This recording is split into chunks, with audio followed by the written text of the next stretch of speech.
الحمد لله وكفى وسلام على عباده الذين اصطفى. أعوذ بالله من الشيطان الرجيم. بسم الله الرحمن الرحيم. يا أيها الذين آمنوا إذا قمتم إلى الصلاة فاغسلوا وجوهكم وأيديكم إلى المرافق وامسحوا برؤوسكم وأرجلكم إلى الكعبين. وقال النبي صلى الله عليه وسلم: الصلاة عماد الدين.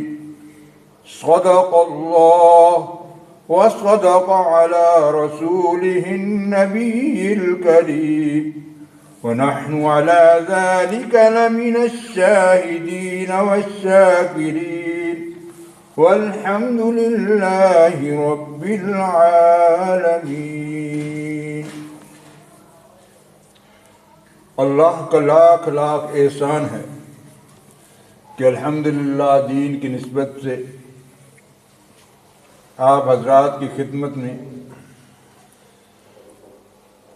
محترم مولانا محمد نعیم اور قاری عبدالعظیم کی گزارش پر حاضر خدمت ہونے کا اللہ نے شرف بخشا ہے.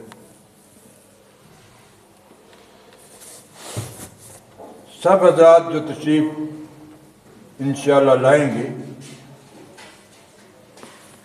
اللہ قبولیت سے نوازے گا، اس لیے کہ ایسی مجالس اللہ کے خصوصی قرب کا ذریعہ بنتی ہیں. اور میری دعا ہے خصوصی طور پر ان حضرات کے لیے اور آپ سب حضرات کے لیے کہ اللہ رب العزت یہ جو یہاں دینی ماحول اور فضا بنا رہے ہیں،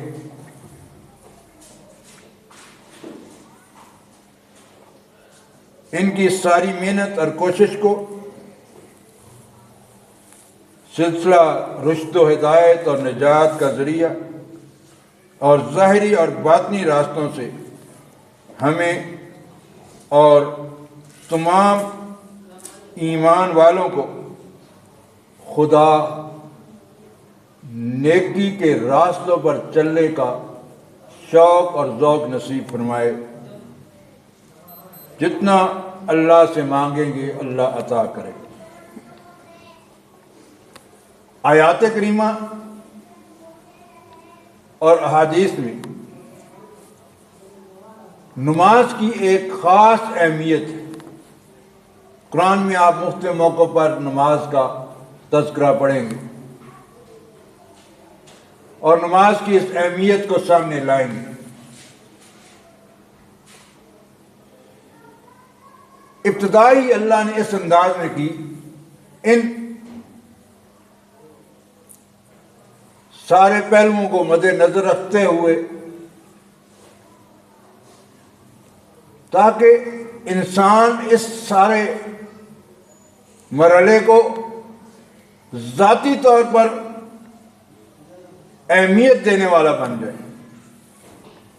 آیت کی ابتدا کہ یا ایھا الذین آمنوا اذا قمتم الی الصلاۃ، جب بھی تم نماز کے لیے کھڑے ہو جاؤ تو اس کے لیے کیا ہے؟ فاغسلوا وجوہکم، اپنے چہروں کو دھو ڈالو.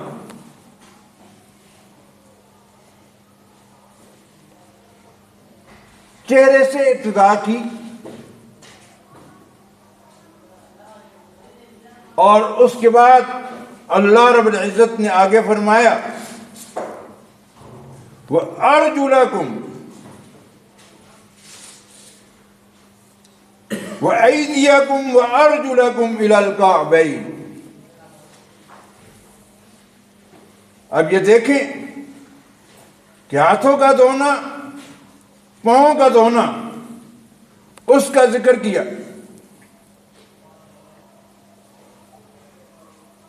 کہ اس کو کونیوں تک دھونا ہے۔ انسان کو توجہ دلانے کے لیے اللہ رب العزت نے اس انداز میں ایک ترتیب ایمان والوں کے سامنے رکھی،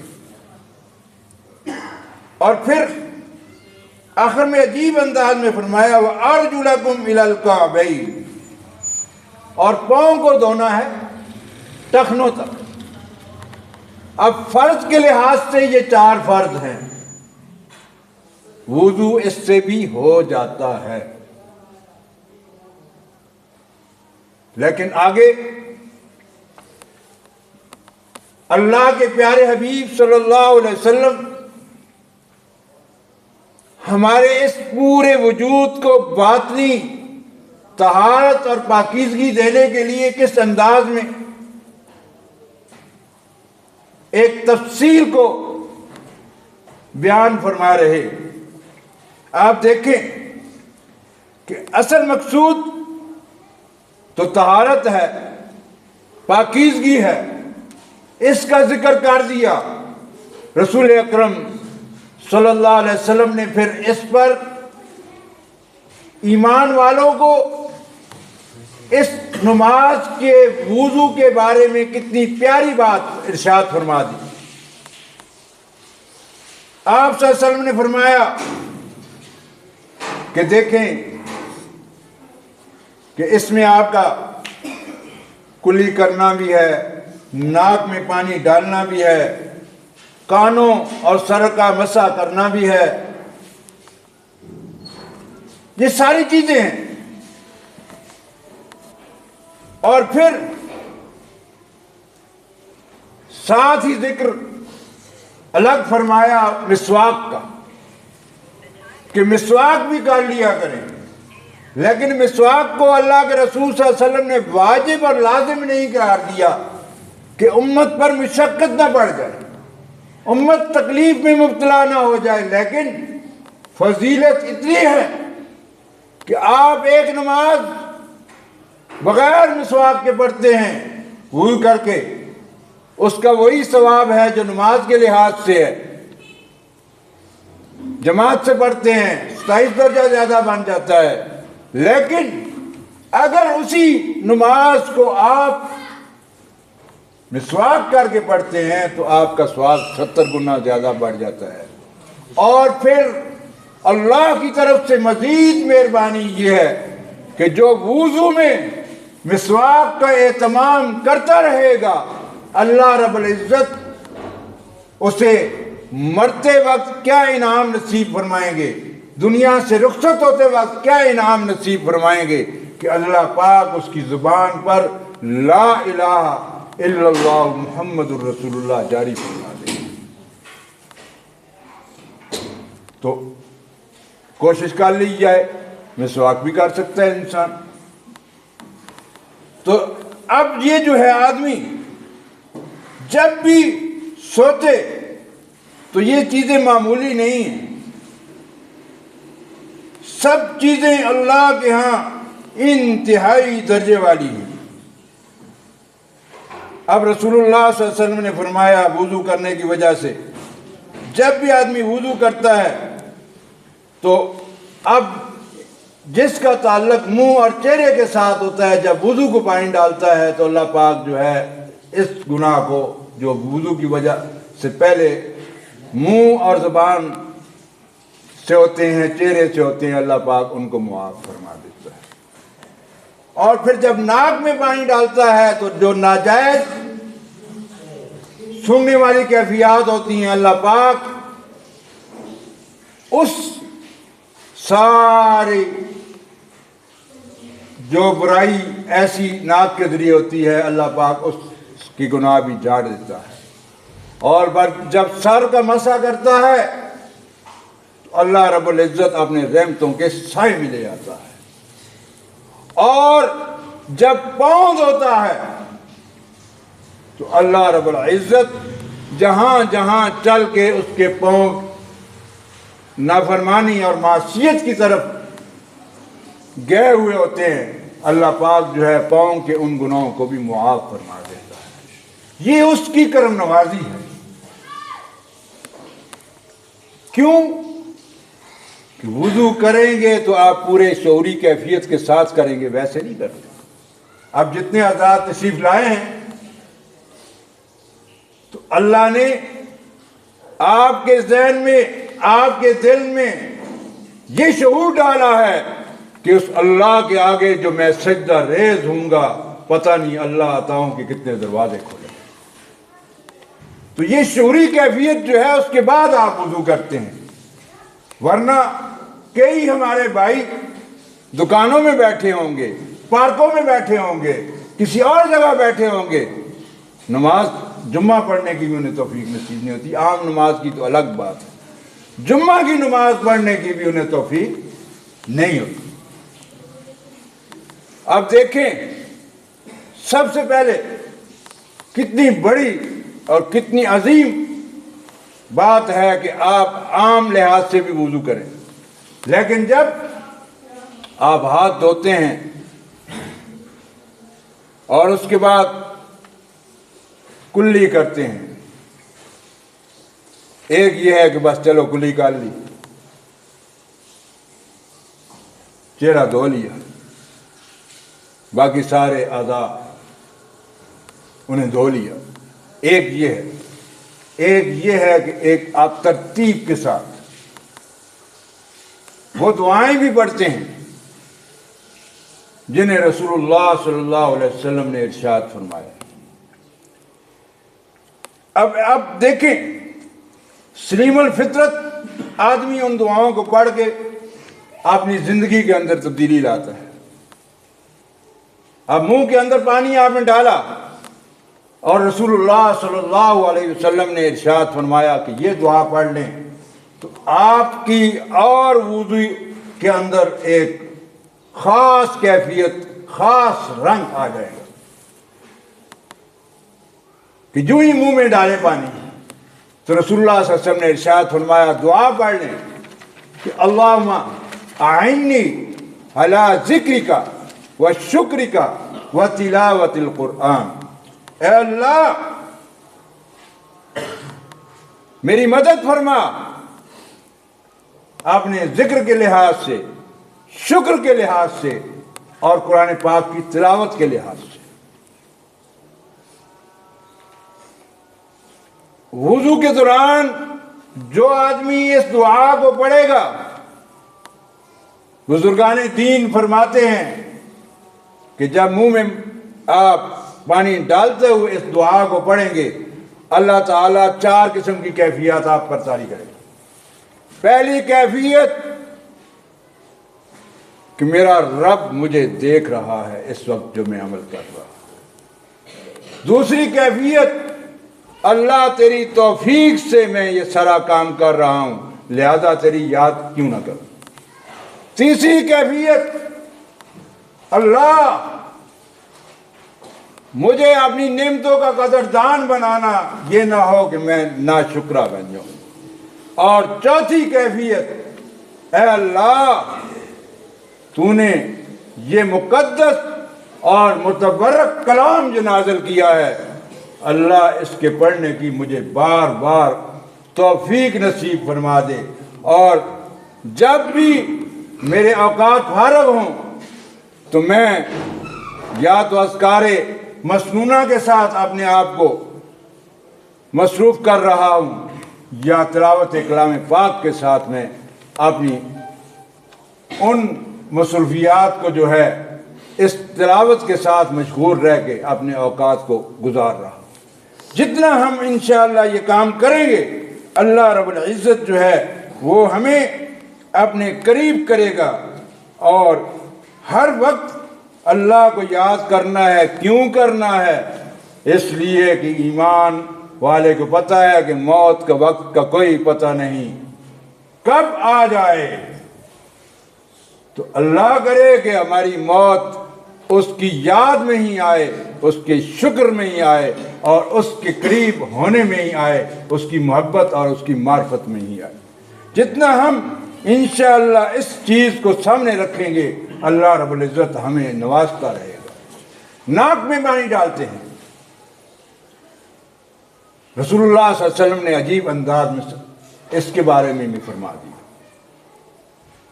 فرمایا جب ناک میں پانی ڈالو تو اس انداز میں کہو اللہم ارحنی رائحۃ الجنہ ولا ترحنی رائحۃ النار۔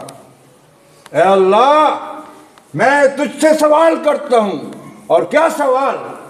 کہ مجھے جنت کی خوشبوئیں نصیب کر دے اور جہنم کی بدبو سے بچا دے۔ رسول اللہ صلی اللہ علیہ وسلم جب بھی وضو فرماتے تھے تو اس دعا کو پڑھا کرتے تھے۔ تو جتنا ہم سوچیں اس بات کو کہ جب بھی ہم ناک میں پانی ڈالیں تو ہم اس دعا کو مانگیں، اے اللہ تجھ سے جنت کی خوشبو مانگتے ہیں اور جہنم کی جتنی بدبو ہیں، جتنی غلاظتیں ہیں، جتنی گندگیاں ہیں، اللہ ان تمام گندگیوں سے، ان تمام غلاظتوں سے ہماری حفاظت فرما۔ اور حقیقت بھی یہی ہے، فمن زحزح عن النار وادخل الجنۃ فقد فاز۔ اللہ نے جس کو جنت میں داخل کر دیا وہ تو کامیاب ہے، اور خدا نخواستہ جہنم میں گیا تو وہ ہمیشہ کے لیے ناکام ہے۔ میرے انتہائی قابل احترام بھائیوں اور بزرگوں، ہم سوچیں کہ جنت کی خوشبوئیں کیسی ہیں۔ معراج میں رسول اللہ صلی اللہ علیہ وسلم گئے تو آپ کو مختلف آوازیں آئیں اور خوشنما دل آویز انتہائی بہترین قسم کی آوازیں آئیں۔ آپ نے جبرائیل علیہ السلام سے پوچھا، جبرائیل یہ کیا آوازیں ہیں، یہ کیا صدائیں ہیں؟ رسول اللہ صلی اللہ علیہ وسلم نے ارشاد فرمایا کہ یہ جنتیوں کے لیے وہ آوازیں ہیں، اے اللہ کے رسول صلی اللہ علیہ وسلم، وہ آوازیں ہیں کہ یہ ساری جنت کی خوشبو جو ہے وہ آپ اس کا مشاہدہ کرایا جا رہا ہے۔ پھر آپ کو کچھ آوازیں بدنما قسم کی آئیں تو جبرائیل علیہ السلام سے پوچھا یہ کون سی آوازیں ہیں؟ رسول اللہ صلی اللہ علیہ وسلم کو انہوں نے جواب دیا یہ جہنم کی بدبو ہیں۔ اور پھر ایک حدیث میں ہے کہ جنت کی خوشبوئیں 500 میل کی مسافت سے آئیں گی، اور اسی طریقے سے جہنم کی جو بدبو ہے وہ بھی 500 میل دور کی مسافت سے آئے گی۔ اللہ ہم سب کو جنت کا حقدار بنا دے، اور جہنم کے عذاب سے اللہ تعالی ہم سب کو محفوظ فرما لے۔ اور یہ واضح چیز ہے، دو ہی تو راستے ہیں، ایک راستہ جو ہے وہ نیک اعمال کا ہے، ایک راستہ برے اعمال کا ہے۔ سارے نیک اعمال جو ہے اخلاص کے ساتھ کیے، اللہ ضرور ہمیں جنت کا حقدار بنائے گا، اور خدا نخواستہ نافرمانی والے کام میں آئے تو پھر جہنم ٹھکانا ہے۔ اللہ ہمیں جہنم کے ہر فعل سے بچنے کی توفیق نصیب فرمائے۔ قیامت کا میدان ہوگا، وَأَمَّا الَّذِينَ ابْيَضَّتْ وُجُوهُهُمْ فَفِي رَحْمَةِ اللَّهِ۔ اور جہنم کے بارے میں نَسْوَدَّتْ وُجُوهُهُمْ، وہاں چہرے سیاہ ہوں گے، یہاں چہرے سفید ہوں گے۔ اس لیے چہرے کو دھونے کے وقت جو دعا سکھائی اس میں شروع میں لفظ آتا ہے اللہم بیض وجہی، اے اللہ میرے چہرے کو روشن کر دے، اور ایسا روشن کر دے کہ اس چہرے کی نورانیت کی وجہ سے اللہ تیری رحمت کی نظر مجھے نصیب ہو جائے۔ یہ چہرے کو دھوتے وقت ہم نے اللہ کی رحمت کو اپنی طرف یہ لفظ کہہ کے متوجہ کرنا ہے۔ اور جتنا ہم اس دعا کو پڑھیں گے اللہ رب العزت ضرور ہمیں اس کیفیت سے جو اس کی طرف سے بہترین ہے وہ نصیب کر دے گا۔ اور حساب کتاب کے لحاظ سے بڑا مشکل مرحلہ ہے۔ دعا یہ کرنی ہے کہ اللہم حاسبنی حسابا یسیرا، اے اللہ ہم بہت اپنے آپ کو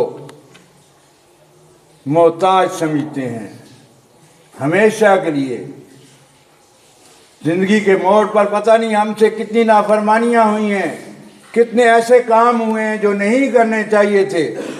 آج تیرے سامنے حساب کتاب کے لحاظ سے اللہ اعمال نامہ ہمارے سامنے ہے کہ پیش کیا جا رہا ہے ایک ایک بات، اقرا کتابک، کہا جائے گا اس اعمال نامے کو پڑھ لیں۔ آج سامنے ہے لا یغادر صغیرۃ ولا کبیرہ الا احصاها ووجدوا ما عملوا حاضرا ولا یظلم ربک احدا۔ چھوٹے بڑے اعمال سارے سامنے کر دیے جائیں گے اور کسی عمل کو چھپایا نہیں جائے گا، پوشیدہ نہیں رکھا جائے گا، ہر عمل سامنے ہوگا اور بندے پر رب کی طرف سے کوئی ظلم نہیں ہوگا۔ وہ مرحلہ آنے والا ہے، وہ حساب کتاب کا مرحلہ، اس میں یہ دعا وضو کے دوران مانگ لے، اللہم حاسبنی حسابا یسیرا، اللہ ہمارے لیے تو حساب کتاب کے اس مرحلے کو آسان فرما دے۔ جتنا مانگیں گے اللہ ضرور ہمیں اس معاملے میں سرخرو فرما دے گا، اور اللہ تعالی حساب کتاب کی آسانی ہمارے لیے آسان فرما دے گا۔ اس لیے ہم کو چاہیے کہ ہم حساب کتاب کے اس مرحلے کو سامنے رکھیں۔ پاؤں دھو رہے ہیں،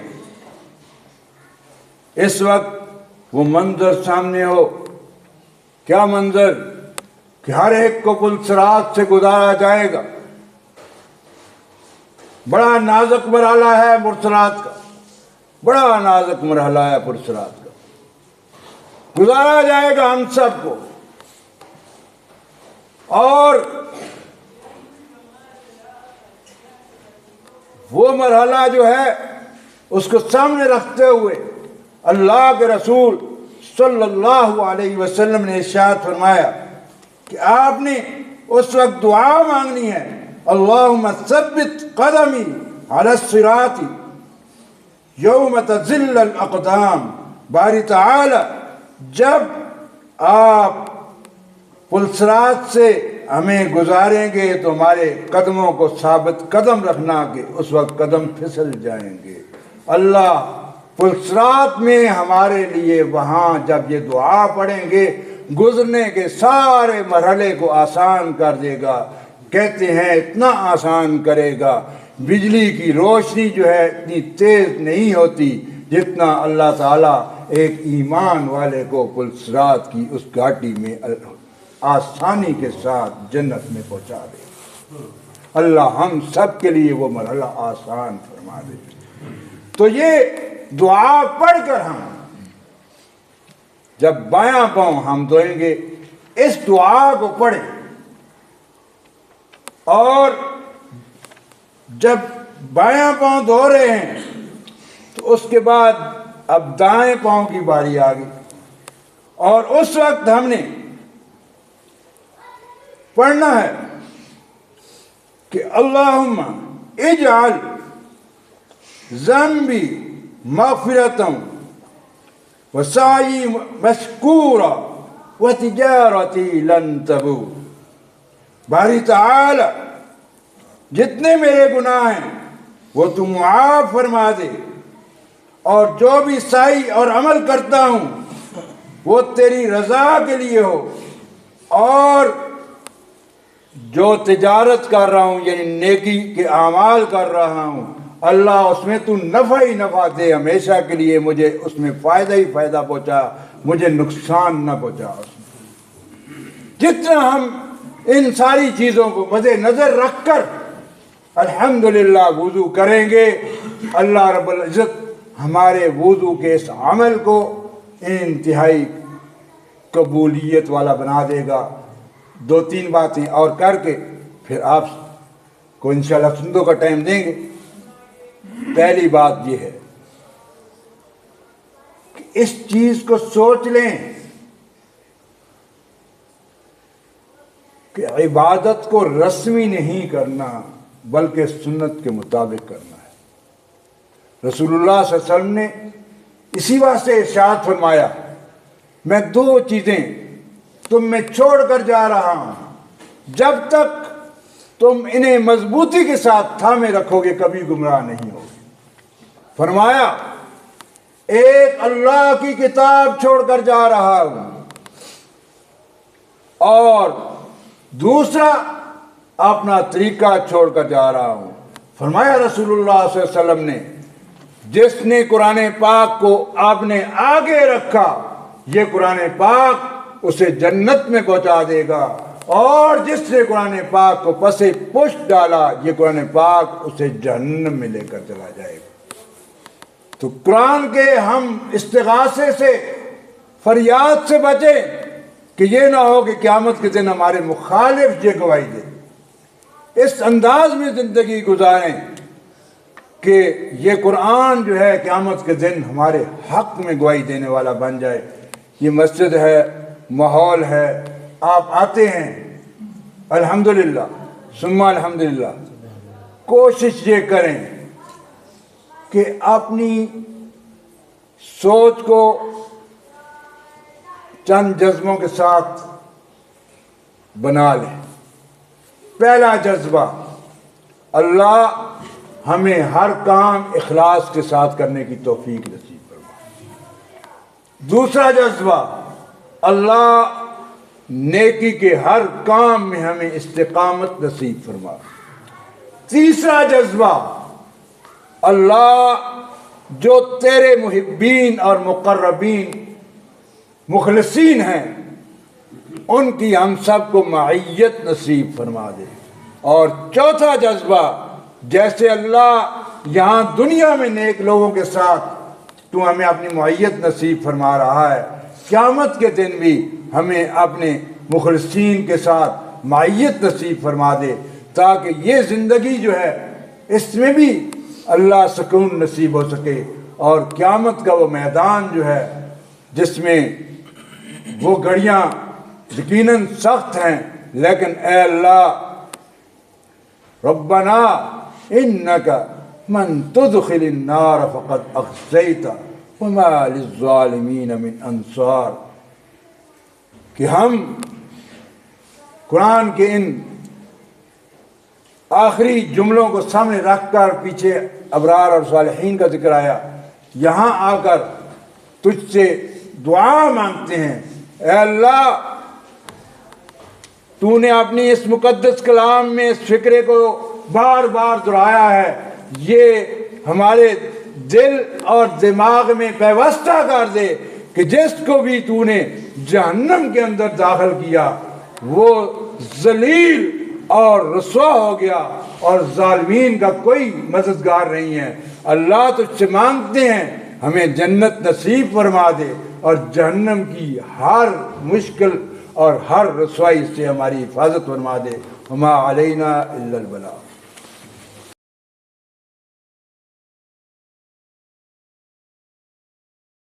اللہ اکبر، اللہ اکبر، اللہ اکبر، اللہ اکبر، اشہد ان لا الہ الا اللہ، اشہد ان لا الہ الا اللہ، اشہد ان محمد رسول اللہ، اشہد ان محمد رسول اللہ، حی علی الصلاة، حي على الصلاة، حي على الفلاح، حي على الفلاح، الله أكبر الله أكبر لا إله إلا الله.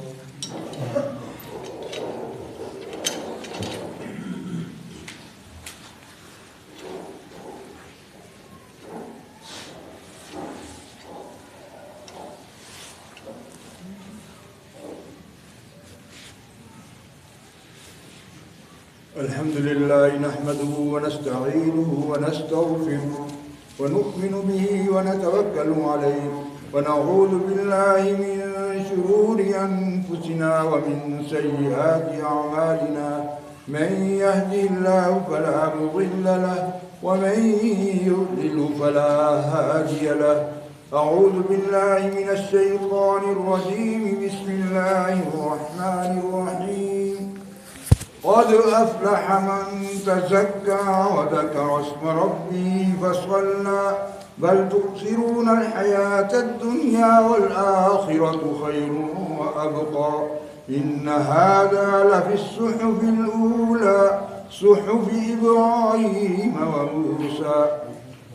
وقال الله تبارك وتعالى في مقام آخر ألف لام ميم ذلك الكتاب لا ريب فيه هدى للمتقين الذين يؤمنون بالغيب ويقيمون الصلاة ومما رزقناهم ينفقون. قال النبي صلى الله عليه وسلم الصلاة عماد الدين. وقال عليه الصلاة والسلام الدنيا سجن المؤمن وجنة الكافر. وقال عليه الصلاة والسلام إن الله لا ينظر إلى صوركم وأموالكم ولكن ينظر إلى قلوبكم وأعمالكم. بارك الله لنا ولكم في القرآن العظيم ونفعنا وإياكم بالآيات والذكر الحكيم. إنه تعالى جواد كريم ملك بر رؤوف رحيم.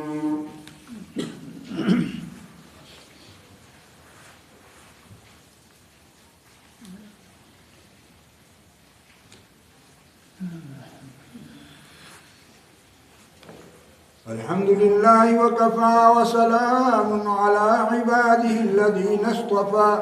أعوذ بالله من الشيطان الرجيم. بسم الله الرحمن الرحيم. يا أيها الذين آمنوا اتقوا الله ولتنظر نفس ما قدمت لغد واتقوا الله إن الله خبير بما تعملون. ولا تكونوا كالذين نسوا الله فأنساهم أنفسهم أولئك هم الفاسقون. قال النبي صلى الله عليه وسلم أصحابي كالنجوم بأيهم اقتديتم اهتديتم.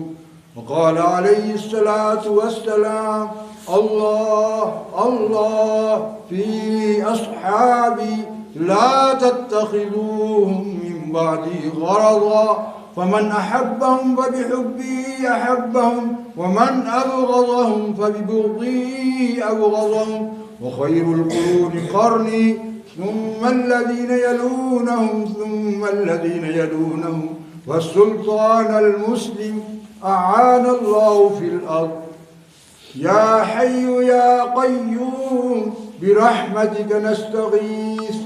الله أكبر كبيرا أستغفر الله كثيرا سبحان الله بكرة وأصيلا.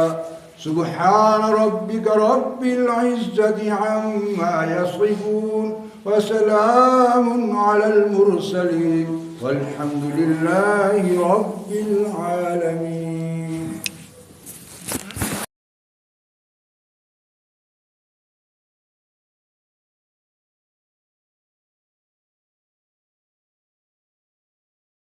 الله أكبر الله أكبر الله أكبر الله أكبر أشهد أن لا إله إلا الله أشهد أن لا إله إلا الله أشهد أن محمدا رسول الله أشهد أن محمدا رسول الله حي على الصلاة حي على الصلاة حي على الفلاح حي على الفلاح قد قامت الصلاة قد قامت الصلاة الله أكبر الله أكبر لا إله إلا الله الله أكبر.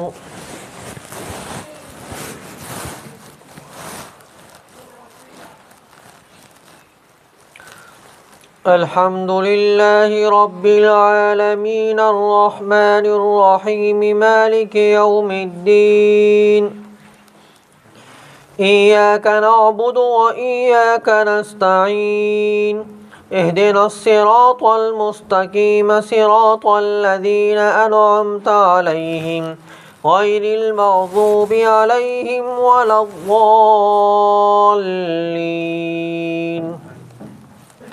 لإيلاف قريش إيلافهم رحلة الشتاء والصيف فليعبدوا رب هذا البيت الذي أطعمهم من جوع وآمنهم من خوف.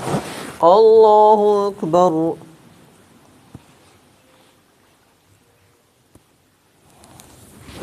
سمع الله لمن حمده. الله أكبر. الله أكبر. الله أكبر.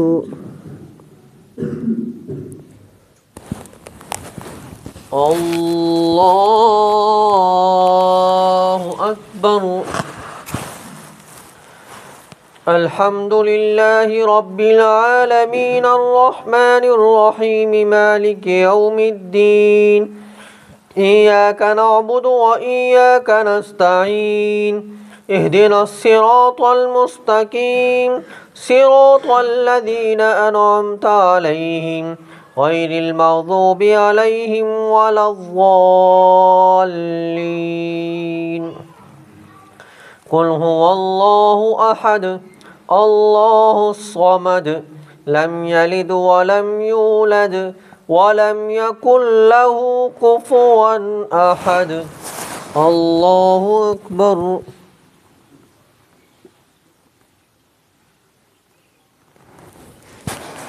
سمع الله لمن حمده. الله أكبر. الله أكبر. الله أكبر.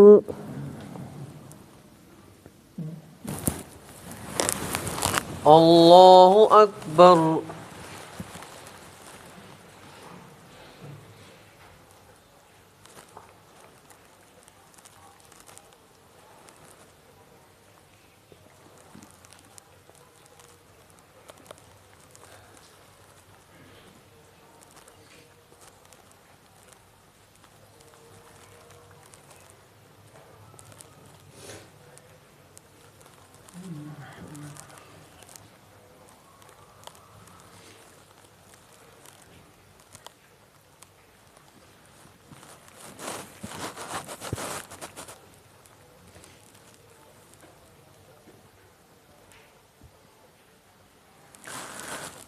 السلام علیکم ورحمۃ اللہ.